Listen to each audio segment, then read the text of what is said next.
Hello everyone, my name is Clinton Smith and I'm the CEO of GCES, and today I'm here with Galen Bargerstock, our financial advisor and founder of GCES. Galen, how are you? I'm doing great, Clinton. How are you today? I'm doing good.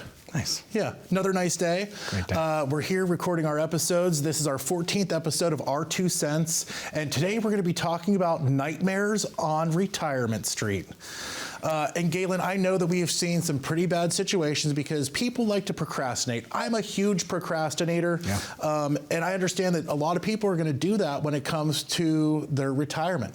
Yeah, I mean, if you can put something off, you can put it off. You know, why do it today when you could do it the last minute right before something, right? Yeah.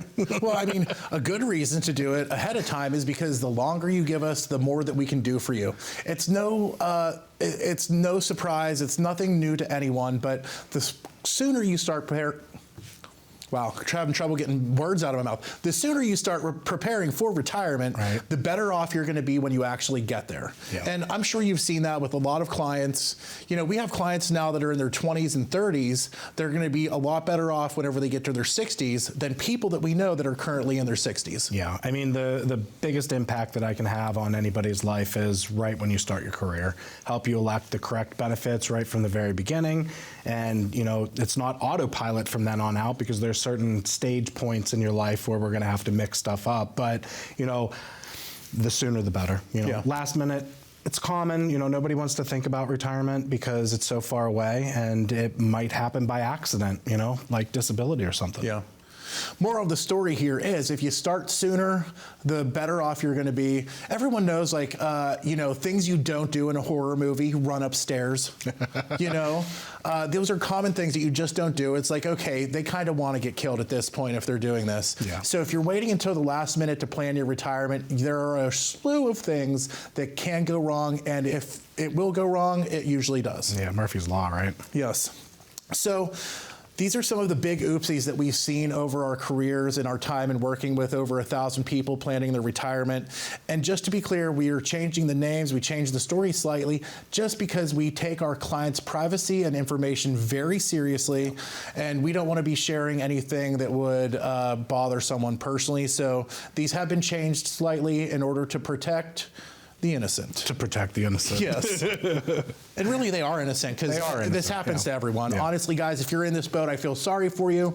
Give a call to the number on the screen. We're definitely able to help you out. So everyone knows we started out working with a lot of federal employees. The first one is actually going to be a postal employee, and this is called Stomped with Workers' Comp. And it's from Johnny the City Carrier. He was 60 years old. He had 34 years of service with working with the post office, and he was also a widow. In his retirement, he had pension, Social Security, and investments all lined up for him. So Galen, tell me, what was the major issue that he had once you actually sat down and met with him? Well, the biggest issue was that he got injured on the job. You know, he was at work, wasn't even thinking remotely about retirement, and had an injury happen that he could no longer work. You know, so all of that said, that's one of those like one-offs where, you know, you don't plan on retiring, but now your health is affected because of an accident. You know, and in this case, this accident, you know, had him off work for about a year and a half. You know, with a lot of uncertainty. Am I going to be able to go back? Am I going to have to stay? Is disability something that I'm going to have to do? A lot of what ifs in his situation. Yeah, we do see a lot of city carriers specifically that have issues with their rotator cuff from carrying the bag for 20, 30 years. So this happens to a lot of people that are in the post office, and it's not a fault of their own, but a lot of people wait to plan their retirement way too late. And obviously if a health issue comes into play, we have no idea when that's going to happen. That could be tomorrow for any one of us. Yeah, I mean, looking back, I'm going to say that the guy was 62 years old, not 60, and only because he could not get the disability from the post office because they kick you off and have you regular retire once you reach age 62. So he was 62, but you know, in his situation, he was off, workman's comp, he was seeing the physicians, they were going to kick him back off, and and have him go do something else, light duty or some other position. And, his physician's like, no, you don't want to do this. This could really dramatically impact the rest of your life if you're going back. And they say, oh, well, we're going to find you a position to answer phones. 9 times out of 10, they don't. And if disability, postal disability isn't an option and they boot you, you're going to have to retire regularly because you're of that age where you can retire. And he just wasn't ready to go. He didn't have anybody at home anymore because his spouse did pass away. And it was just him. He planned on working until 67. You're ready when you're ready. And just because the person's 62 and can afford to retire does not mean that is your retirement age. So he essentially lost 5 years of work because he had to. Yeah. In the end, how did you end up helping him? How did we help out with this situation? Because I know that we did help him out as best we could. Yeah. There's only so much we can do at that point in his career. Yeah. But what were the steps that you went through with him? Well, he was of age to have Social Security, so of course Social Security was going to be triggered, and we started his paperwork for the pension. Now, regardless if you retire on the 1st or the 15th in the federal government, you're not officially retired until the 1st of the next month, and then there's a whole another month before you're not going to receive any kind of income. So, time frame wise, you are waiting to receive income, so he had to pull money from his investments in order to help bridge that gap of income he was losing to get him to that. Usually it takes about 6 months, federal government, before you're out of interim status. So he had to get enough money to get him by for that 6 months. But again, that's something he did not want to do, did not plan on doing, because now he's spending down his nest egg to try to make everything work. And ultimately lowering his income per month in retirement. To a point. They are going to back pay him everything that they owed him, so he did. Yeah. But it's that whole 6-month thing. And when you're 62, you're not doing a policy loan on your investments. You're pulling out, and you're not putting back into your 401k or TSP in his situation because you're not employed anymore. You can't. Yeah. So in the end, this is something that we see all of the time, guys. We are constantly having to squeeze in clients that are working as federal employees because they wait too long to plan their retirement, and then they want to do the retirement book and expect the process to happen overnight. Now, these people work for the federal government for years, so how they think that it's all going to happen with the snap of a finger is beyond me. But really, ultimately, it comes down to planning your retirement as soon as possible. There's literally a number right on the screen right now that you can call.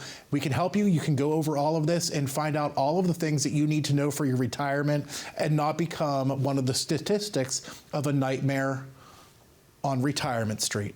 Guys, we're going to be back in just a moment. We'll see you in just a minute. I got into the financial space just answering a Craigslist ad, honestly. It kind of fell into my lap. I got out of the military. I went to college before, didn't know what I wanted to do. And it's just something that piqued my interest that, once I learned about it, I wanted to know more. I think what makes me keep on doing this is the fact that everybody's different, every family I meet with, so it keeps it very interesting. So we started out as independent, and then at one point I wanted to know more because the clients kept on asking me questions, so I wanted to advance, my knowledge. So I did work for Prudential for about 1.5 years, and then I came back. I decided that I wanted to be independent again. I can go outside the box and pick the proper product for the clients. I feel as an independent advisor, I have more ability to find different financial products that are available, not just in one box. I think that everybody's family, all across America is completely different. No one family eats the same meal for dinner every single night. The recipes, even if they would be different, the ingredients. So it's just like that with the family situation. So while finance is pretty much standard and, set by mathematics, the family aspect brings a lot of fun for me because it keeps it interesting.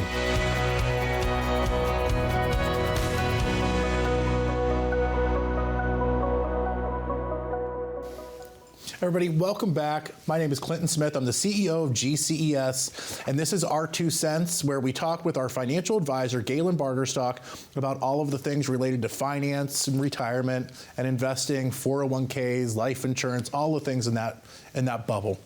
Yeah. So Galen, today we're talking about nightmares on Retirement Street. What do you think about this topic in general?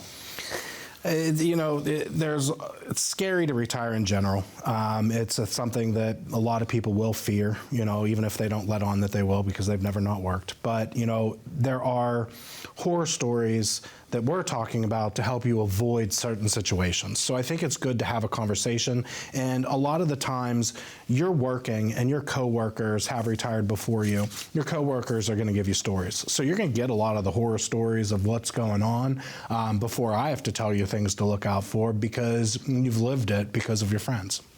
Retirement and finances excluded. What scares you? What scares me? Yeah. I don't really know. Okay, scariest movie. Scariest movie. Well, we just tried to watch Long Legs, and I didn't really think that it was scary. We kind of shut it off. Yeah, scariest movie for me, hands down, is The Candyman. The Candyman? Scariest. I was like 14, and I was sleeping with my door open and my light on. I do have one. So Pet Sematary. My aunt made me watch Pet Sematary when I was probably too young to be watching Pet Sematary, and I jumped in my bed for probably about 6 months because I was afraid somebody was going to slice my heel. Yeah. My mother, so this is a true story, my mother, bit of a jokester. Hi, Mom. I hope you're watching, but you probably aren't. Best story, though, my mother literally turned off all of the lights in our entire house and told us that the power was out. But the only thing that would work, eerily, was our TV and VCR. I was like 9 or 10 years old. I don't think I was 14 yet. And she played The Candyman for us. So, I mean, this is also like early 90s. So, like, I also already went to Die Hard and like all those other movies, but I was scared of that movie for years. Yeah. Yeah. So, okay, so back to the topic. Second thing that we're talking about, her name, Sally Shops a Lot. I love whoever wrote these for us because they did a great job. So, Sally Shops a Lot. She's 65 years old. Years of service, she has 20 years of service, and she's married. So from her name, Sally Shops a Lot, I can kind of tell where this is going, but she, in her retirement, had Social Security and 401k investments. She was not a federal employee, and so she did not have the pension that normal federal employees have. Correct. What was her major issue? Her major issue was that she liked to spend a lot of money, which is, right off the top, I want to say, I am not here to tell you what to spend money on and what not to spend money on. That is completely a self-choice and up to you.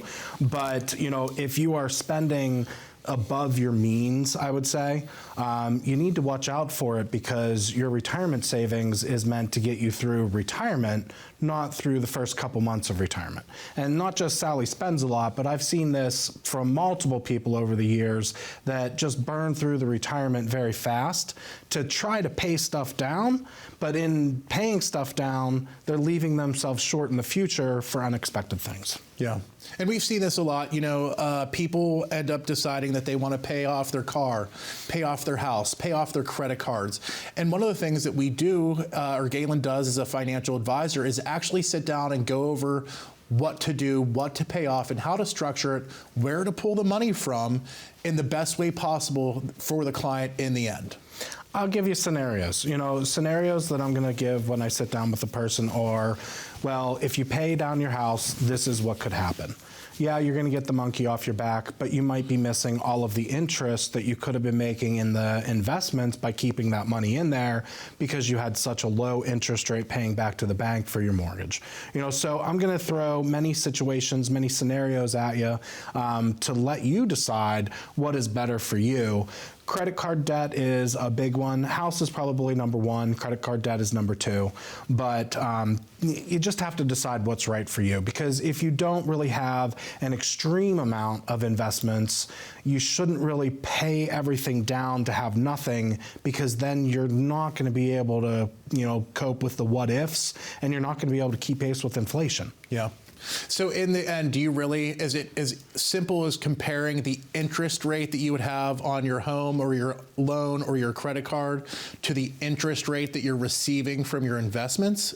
That plays a part in it, but no, there's so much more to it than that because it's also what is your loan balance? How many years do you have left to pay it down? Because some people will, take out a new mortgage, and they have 30 years of service, or realistically 25 years left to pay on their house, and they're retiring. Some people will only have 5 years left, and they're going to want to pay it down, but they have enough income to do it in a long scenario. So it's really one of those things where it's case by case, and I really have to sit down and see your big picture to know how to guide you on what's appropriate. But again, I'm not here to tell you how to spend your money. I'm here to educate you on scenarios of what could play out if you do this with your money. Yeah.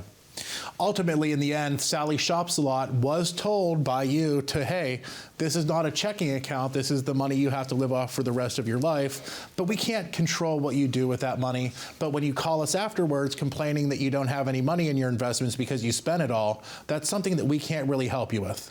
Yeah, I mean, if your risk tolerance is down to 0 and you don't want any kind of risk, and you want to pull out money a lot and, just pull, you can't expect interest on your investments to help cover that gap if you're not even in the market. So you have to be realistic. So I give people a realistic scenario of what could happen. I'm just curious, do you know what she spent her money on? Was it at least something fun, or was it like a house and car? No, but over the years I've heard some good stuff. What's the coolest thing that you ever heard of someone spending their retirement money on, or the parts of their investment, or really just money that they have? I wouldn't say the coolest, but one of the things that pops up a lot is, something with a lifelong dream. I have a guy that spent all of his money, he didn't care, because he wrote a book and he wanted to promote the book and then make money off of that. That was cool. But a lot of people want to buy, a vacation home, or, just be happy, spend money on whatever you want. Yeah. I do know that we've had a lot of clients that move to a nice tropical location for their retirement, and that's something that's definitely possible with enough training, or I'm sorry, not enough training, but enough planning to actually make those things happen for the family. Yeah, and one of the things that I think I've talked about on a past episode that we've had, when you're doing that vacation home, you might want to rent for a while before you go purchase a property somewhere, because I know a lot of people that have moved but then have moved back. Yeah. So it might be important to just put out there, maybe you should go rent a house for a month, Airbnb. See if you like the area that you're in, because a lot of people come back. My grandparents did the same thing. They retired, they moved to Tucson, Arizona, and then 3 years later moved back, probably because they missed me. I am the favorite grandchild. That's definitely the reason they missed you. Yeah. So sadly, in Sally's story, this did affect her husband as well. Yeah. So in the end, Sally spent down all of the money in her investments and ended up having to go back to work. And additionally, her husband, what happened to him? Her husband kept on working. He wasn't able to retire because he had to, cover some gaps of the spending, because in her situation, she actually spent more money and some of his money to get some stuff that she wanted, which, again, is completely fine. Spend on what you want. Yeah. Spend what you want, but remember, that might be the money that has to last you for the rest of your life. Yeah. Guys, we can help anyone. Galen will come out and sit down with you and help you figure out how to structure your money in retirement, what bills you can pay off, how to structure it best, and still leave yourself an income for the rest of your life. And those things, all you have to do is call the number on the screen, scan the QR code on the screen, and give us a call. We'll be back in just a few moments after this short break. When we started the business, we didn't know what it was going to come into. We answered a Craigslist ad, and Galen had already had experience in the insurance industry, and we just started working with federal employees. Inside of our office, we have about 5 support staff that, answer phone calls, questions, paperwork, things like that. I think clients enjoy working with us because we make it a very easy approach for them, where they might not understand why we're asking some of the questions we ask, but in the end, we put it all together in a 56-page customized report for them that we do for free, where it's a free financial analysis for them to understand everything that they have. I think clients appreciate the most that we're more down to earth than some other firms, but we have fun while we do it.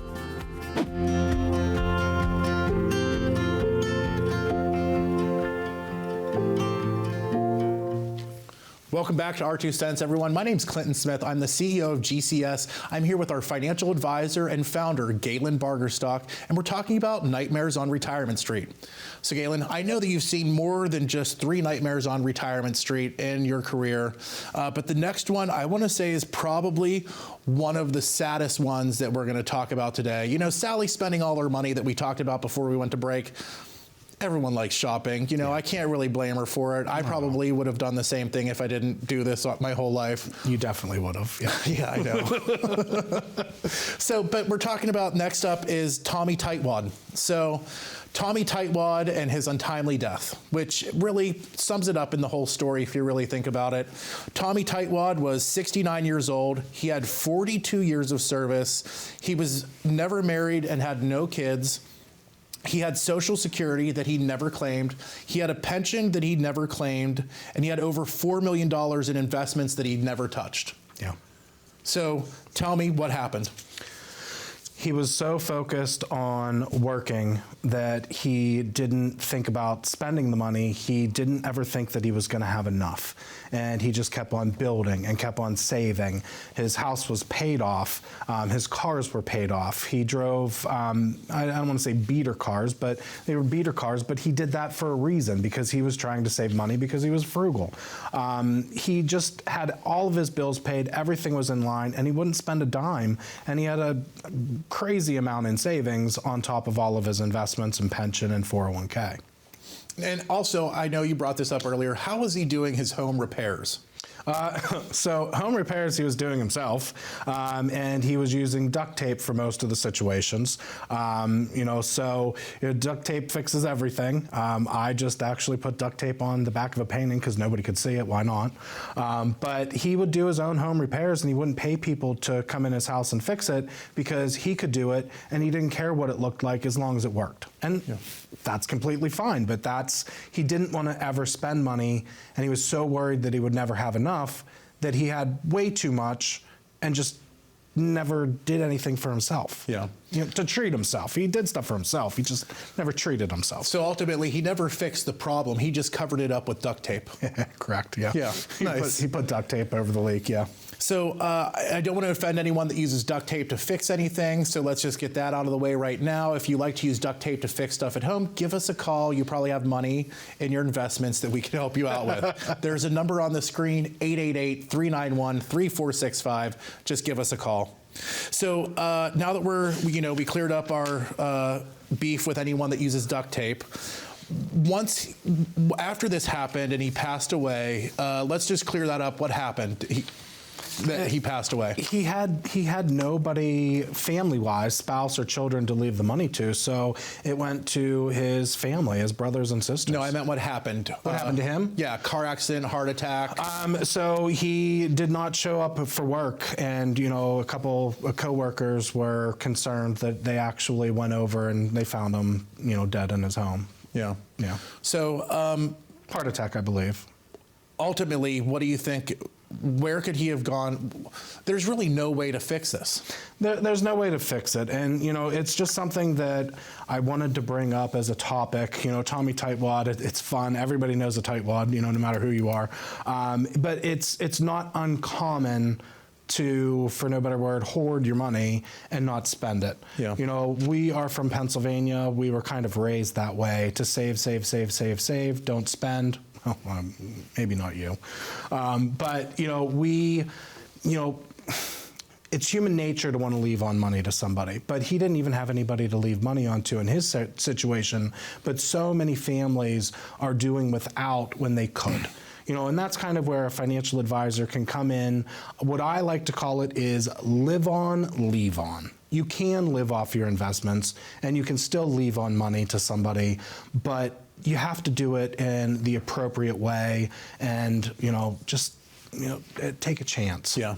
So in the end, ultimately, Tommy was able to leave on his investments to his next of kin, but he also, in the entire time that he was working, was paying for his pension that he never received. Mm-hmm. The entire time he was paying into Social Security, and that didn't pass on to any of his next of kin or his spouse or anyone. So all of that money he saved over his life didn't make a difference because he never got to use it, never got to leave on at least a third of, all of the money. There was a lot of money lost in this situation.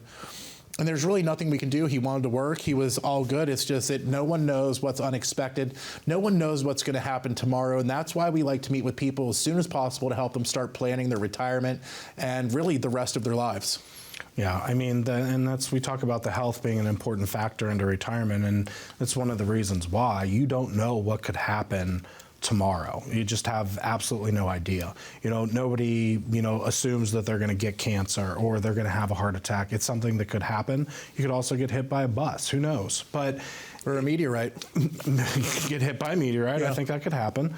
But it's the fear of not having enough which makes you, again, hoard money and not want to spend money when you could maybe have a little bit better of a life if you understood how money worked a little bit better. So guys, I just want to wrap this all up. Ultimately, with our first person, Johnny, the city carrier, the best way for us to actually fix that issue would have been for him to start planning when he went on workers' comp, to plan before he actually went out on workers' comp, would have fixed that situation, correct? Well, it would have fixed the situation. I mean, the thing with the first situation that we went over, I actually did know him before his spouse even passed away. So there are certain circumstances where a life event's going to happen to you, and it's going to, extend the circumstances. Because in his case, there were lawyers involved, there was workman's comp claims involved, and going back to work and not knowing if he needed to go back to work, which kind of stalled everything and was holding everything up in his situation. So he was planning. I don't want to say he wasn't planning, but a lot of people, they don't. Yeah. So Sally shops a lot. I mean, there's really no way to help her because we can't control her spending. But planning that out would probably have been a little bit easier if she had talked to you before she went through with it, I'm assuming, correct? Yeah, I mean, a lot of people have, goals in their head and things that they want to spend their investments on when they retire. And by all means, do it. Do what makes yourself happy. I'm going to give you the rules, give you the understanding of it. At the end of the day, though, you are going to spend the money as you see fit and, have at it. But just know when you have a conversation with me, I'm going to give you some pros and cons of both situations, and then you can decide what to do. Yeah. So I want to say that this was a great episode. It's not exactly the best topic, but we got to learn about you watching Pet Sematary, and that's probably really what everyone wanted to know. I can even remember that she was eating Triscuits with brie and oysters. That's how scared I was. Is this your Aunt Marge? Yes, it is. Hi, Aunt Marge. Hope you're doing good. Hi, Aunt Marge. Yeah. So guys, the thing to take home today is that there are things you can't prepare for. There are things that happen in life that might just come at you. If you can take time to plan your retirement, at least get that out of the way, you're going to be a lot better off if something comes down the line at you that you're not prepared for. You just give us a call, 888-391-3465, and book an appointment, and we can help you plan the rest of your life and make sure that you have a secure future. See you soon, guys, and everyone. Have a great week.